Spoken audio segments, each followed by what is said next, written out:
Over to you. Great, thanks so much. Good afternoon, councillors. My name is Brad LaFortune. I'm here from Public Interest Alberta today.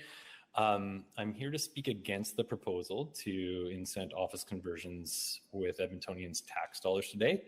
I'll be brief. I don't think I'll take my whole 5 minutes, but it's good. It's Happy Halloween. Happy Halloween, everyone. It's kind of a spooky proposal, so I think it's pretty fitting that it's Halloween today.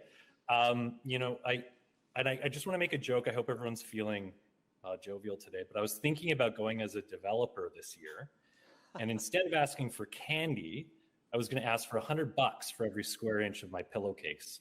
But I'm a little bit too old for that, so maybe I'll get my daughter to dress up as a developer here. But let's be honest, this proposal is a bit of a trick. It's not a treat, at least not for Edmontonians and their tax dollars. I just want to start by thanking Working Families Edmonton. They've done tremendous work on this issue, educating and engaging average Edmontonians on housing affordability and this office conversion proposal. My conversations with Edmontonians have been very clear on this issue so far. They're concerned about the use of tax dollars to go directly to developers with little to no evidence that this proposal will benefit Edmontonians when it comes to affordability, accessibility, the proper kinds of built form when it comes to housing downtown, and the quality of life in the downtown core. I also want to mention there's also the challenge of scope and misapplication of policy levers to address the housing crisis here in Edmonton. We've heard a lot of speakers here today talk about the housing crisis. We look at the current vacancy rate, for example, which isn't quite reflective of what we see when Calgary passed a similar proposal. And, you know, the current vacancy rate, and if we think about sort of market sort of responses to the current, to the current reality of Edmonton, the lower rents and the renegotiations of lease agreements are benefiting nonprofits and small businesses who are looking for affordable spaces to rent downtown as well. So, you know, maybe we should let the market do what the market does best. I also just want to mention that I don't think lower corporate profits when it comes to management companies and developers is the responsibility of working families in Edmonton. Certainly not the working families that we're talking to. So counter to developers' opinions here today, tax dollars being used for, quite frankly, their failure to plan for any changes in our economy is not the responsibility of hardworking Edmontonians. And, you know, as Councillor Cartmel has mentioned recently, when we're talking about our budget conversations coming up here at the City of Edmonton, Edmontonians are struggling with affordability. And with a difficult conversation about our priorities when it comes to our budget, I can tell you pretty emphatically that the average working Edmontonian that I'm hearing from are not on board with direct subsidies to developers that might pan out in the next 5 to 10 to 15 years when it comes to conversions. And what's more, when it comes to the dividends that will be paid out, according to administration's own report, which I know we've all poured over the last week or so, we're going to be looking at 94 to 125 years before this handout would be able to pay dividends. So, I mean, that's a long time. It requires a pretty big crystal ball. I know it's Halloween, but I don't think that we can really make those kinds of policy outcome predictions in that kind of a horizon. You know, obviously dealing with safety issues downtown is an important goal. We want to increase the amount of people using and living in the area. It's crucial that we develop our downtown in a responsible way, absolutely. But providing corporate welfare to profitable corporations is not the proper mechanism to use. The city owns office space. It could be consolidated into the Edmonton Tower, for example. That's another policy we could look at. And we should be using our public money on bringing more people downtown in a way that would allow for those kinds of decisions from property management companies to developers and builders to be natural according to, you know, market pressures. And I just want to pause here on the consultation. You know, it's interesting to me. I'm just going over, you know, Appendix 4, and when you look at the organizations who have been consulted, you've got CBRE, UDI, BOMA. We've also heard from NAOP today, the Chamber of Commerce. These are all, you know, legitimate stakeholders with a direct or indirect interest in this conversation. But I would just encourage councillors and administration to engage other organizations and people with lived experience who are really facing the housing crisis today, and for us to look to those organizations and individuals for a conversation about how they're feeling this crunch right now, so that we can have, you know, other considerations when it comes to addressing affordability and the housing crisis One thing that I would really like for us to look at is developing underutilized land like parking lots, which I know is coming up in the new year for consideration. And so my recommendation and my message to council today and to the Urban Planning Committee is, sure, receive this report for information, but quite frankly, now is not the time to be giving out handouts to developers. Okay, okay. Councillor Janz? I'm not on committee. I just want to speak to it, though. Oh, yeah, you are next. No other committee members. Yeah, I want to begin by just, thanking both the mayor and Councillor Stevenson, who have been steadfast and tireless advocates for our downtown, and I know have been wrongly, in many cases, blamed for the state of our downtown for problems that far pre-existed, both of them, and that they inherited between the real retail crash, the Amazon cannibalizing what's left of most of our local business and retail, and then also looking at the post-pandemic problems, the opioid crisis, everything else. I commend the mayor and Councillor Stevenson for their work in trying to revitalize downtown.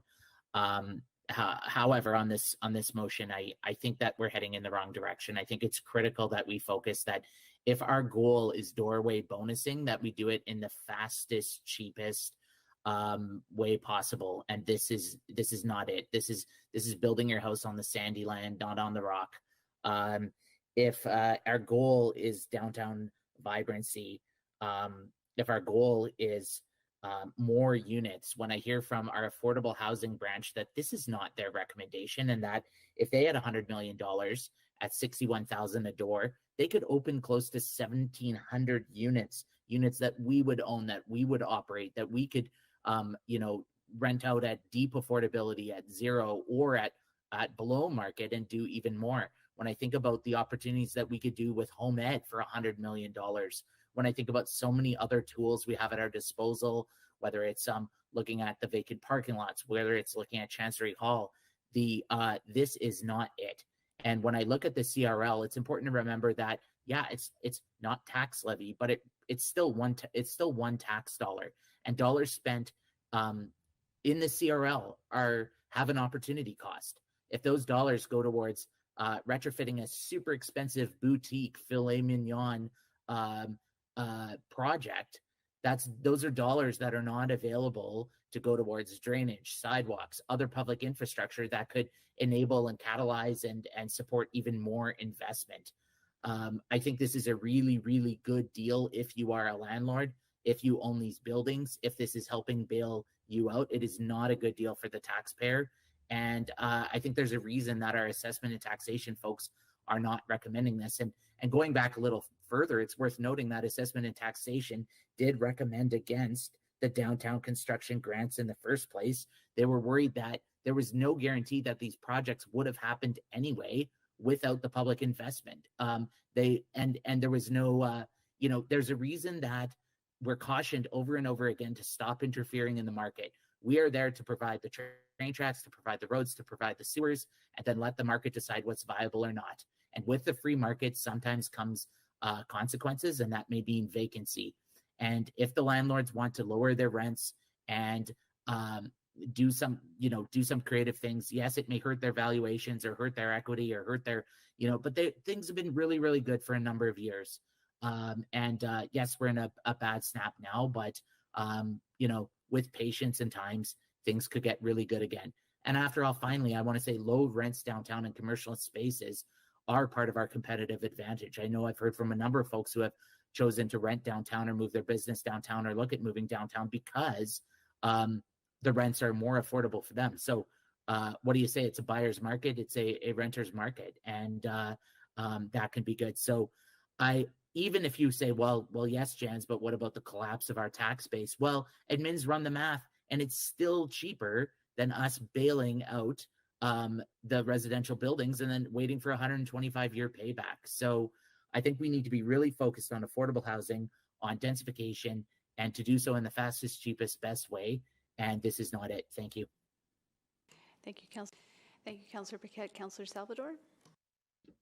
Yeah, thank you so much. Really appreciate today's conversation and everyone's commitment to enhancing our downtown. But I did just briefly want to speak actually against this motion. Having weighed the arguments in favor against our constrained fiscal position of the CRLs outside of the downtown CRL, I'm really concerned about our ability to deliver other transformational projects in our downtown if we start to head down this path. Administration provided the advice that there are only a handful of buildings which could be eligible for conversion. And frankly, I'm not sure that that is what I would consider a transformational proposal. It's possible that it helps incrementally, absolutely, but I still do not see clear evidence that this is where we should be focusing our limited resources and energy. I think about it's just been a few weeks since we last spoke about the 240 unpermitted parking lots in downtown, and we heard resoundingly at that time that the residential demand is not there to absorb significant new amounts of rental product. But simultaneously, we're hearing that there is substantial demand for residential through office conversions. So that, I guess, contradictory stance is a little confusing to me, and it concerns me. I've also heard loud and clear that there is seemingly little interest in, any proposal where the city would be taking an equity position. It doesn't sound like that's really an acceptable path forward. So that's also a bit of a flag for me. And then another concern for me is what this will mean for the prioritization of other CRL projects that are expected to contribute to public infrastructure in the core. And then finally, I do come back to the question that I've just been continually asking myself. And again, that is, to what extent is this a market problem whose burden falls on the private sector? And to what extent does this represent a market failure and policy problem for government to step in and respond to? I think I've arrived at an interesting place. I don't think that a handful of residential buildings in downtown will resolve the decline of commercial values or even deliver that significant an effect. And I really question, again, whether that's the responsibility of the taxpayer to subsidize this effort. Is there a role for public investment to catalyze investment in our downtown?